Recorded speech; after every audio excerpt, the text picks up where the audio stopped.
7 mestalık crossover Jetaur X70 240 modeli 2024-yılda ishlab chiqarilgan avtomobilimiz. Kraskalari 100% toza, qora svet. Benzinda hali 22 ming kilometr yurgan toza mashina. Uzun radyon bog'larında 5 kulchoyli uslub bor. Sidinalar elektronik, koja salon, panorama lyuk, 360 gradus kamera, rullarında cruise control, multimediya hamma narsasi bor. Poliklarga döşəlgan ishlarana. Ha do'stlar, logotiplar ham tushib turadi mashinada.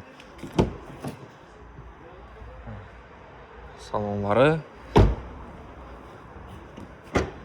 bagajlar ham elektronik bo'ladi. 7 mesta, hamma mestasi uzun joyda turibdi. 2024-yil Jetaur X70 240 modeli do'stlar. Qarab turgandan sizlar bo'lsa, videomizni berib qo'yasizlar. Naqd pula 235 million so'm bo'lsa beramiz mashinamizni do'stlar. Faqat bittadan joy. Avtokredit oladigan bo'lsangiz, lekin bu baho berilmaydi.